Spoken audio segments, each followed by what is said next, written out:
Саламатсыздар ма оқушылар? Бүгінгі сабақта сендермен тағы да кездескеніме қуаныштымын. Бүгінгі сабақ сендермен бірге өте қызықты өтеді деп ойлаймын. Сабағымыздың тақырыбы лабиринттен шығу. Бүгінгі сабақтан лабиринт ұғымы және ультрадыбыс датчигін қолдану арқылы лабиринттен шығуды үйренетін боласыңдар. Лабиринт түрлі өткелдер мен жолдар арқылы берілген шатасқан күрделі құрылым. Лабиринт әртүрлі болып ұсынылуы мүмкін. Лабиринттен өтудің мақсаты шытырман бағыттардан, кедергілерден өтіп, дұрыс жол тауып шығу. Лабиринттің күрделілігіне байланысты шығудың бір немесе бірнеше жолы болуы мүмкін. Бірнеше жолы болған жағдайда ең тиімді тәсілді таңдаған дұрыс. Программалық ойындар арқылы адаспай лабиринттен тез шығуға болады. Lego Mindstorms негізінде жинақталған EVA3 роботы лабиринтке кірген кезде лабиринт бөлмеге ұқсас болады. Ультрадыбыс датчигін қолдану арқылы лабиринттен шығу. Роботты лабиринт арқылы өткізу робототехникадағы түрлі жарыстарда ойнатылады. Роботты лабиринт арқылы жылжытып, оны лабиринттен шығару үшін қалай әрекет ету керектігін мұқият ойластырғанымыз жөн болар. Лабиринт жобасын жасау үшін бізге ультрадыбыс датчигі қажет. Ол роботтың алдында қабырғаның бар немесе жоқ екендігін және осы қабырғаға дейінгі қашықтық қандай екендігін анықтайды. Балалар мына суреттегі лабиринтке арналған ультрадыбыс датчигі орналастырылған EVA3 роботы. Балалар, олай болса, практикалық жұмыс жасап көрейік. Лабиринттен шығудың қарапайым программасын құрастыру үшін мына көрсетілген сілтемеге өтіп, яғни осы видеоның астындағы мына берілген сілтемені басып, Lego Mindstorms Education EVA3 программасын өз компьютерімізге жүктеп және орнатып алуымыз керек. Балалар, ең алдымен бағдарламалық жасақтаманы ашып аламыз. Және жаңа бетті ашу үшін мына көрсетілген плюс батырмасын басамыз.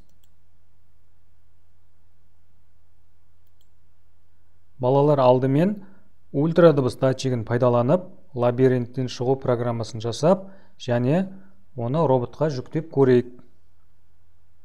Ең алдымен старт блогына цикл блогын жалғаймыз.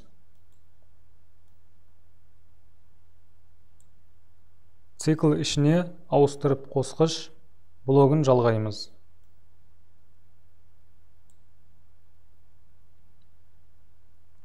Датчиктен ақпарат алу үшін оның режимдерін өзгертуіміз керек.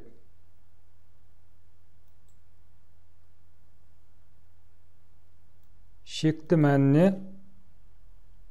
40 санын енгіземіз.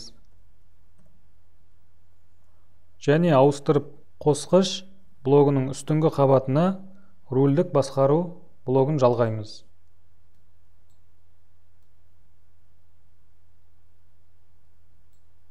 Қосу режиміне ауыстырамыз. Рульдік басқару мәнін қуатын 30-ға теңестіреміз. Ауыстырып қосқыш блогының астыңғы қабатына рульдік басқару блогын қосуымыз керек.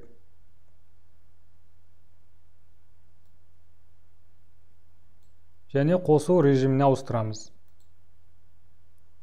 Қосу мәнін 20-ға, ал қуатын 30-ға теңестіреміз. Міне, балалар, біздің бағдарламамыз дайын болды.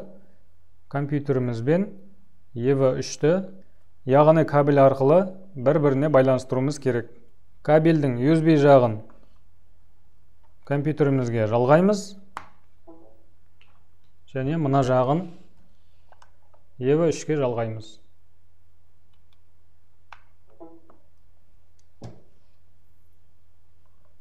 Және жүктеу батырмасын басып көрейік. Мінекей, балалар, бағдарламамыз жүктелді. Енді роботымызды іске қосып көрейік.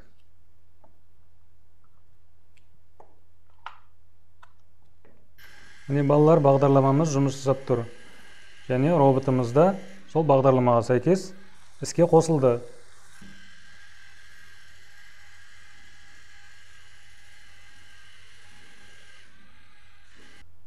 Балалар, біздің жаңағы жасаған жұмысымыз бұл лабиринттен шығудың қарапайым программасы болатын. Біз енді екінші жұмысты қарастырып көреміз. Яғни екінші бағдарламаны құрастырамыз.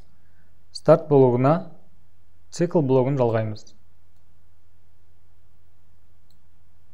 Цикл ішіне ауыстырып қосқыш блогын жалғаймыз.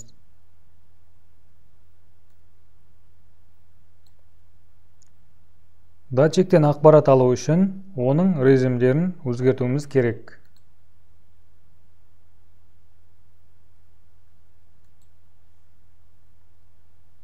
Шекті мәніне 15 санын енгіземіз. Ауыстырып қосқыш блогының үстіңгі қабатына тәуелсіз басқару қозғалтқыш блогын қосамыз.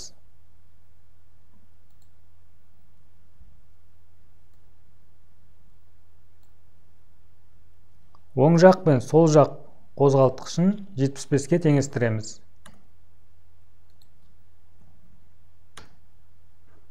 Ауыстырып қосқыш блогының астыңғы қабатына тәуелсіз басқару қозғалтқыш блогын қосамыз. Оң жақ қозғалтқыш қуатын 75-ке және сол жақ қозғалтқыш қуатын минус 75-ке теңестіруіміз керек.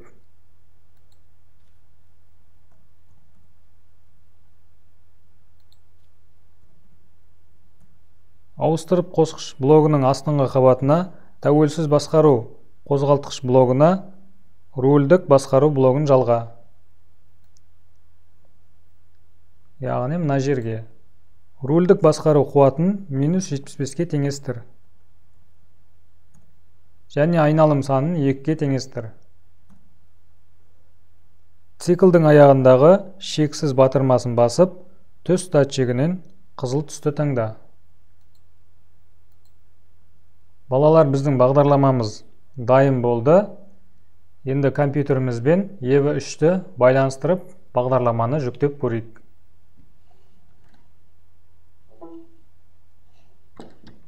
Жүктеу батырмасын басып, бағдарламаны жүктейміз. Бағдарлама EV3-ке жүктелді.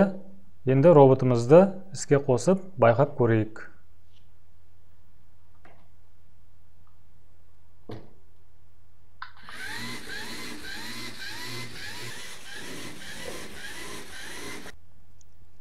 Мінекей балалар, біздің осымен сабағымыз аяқталды.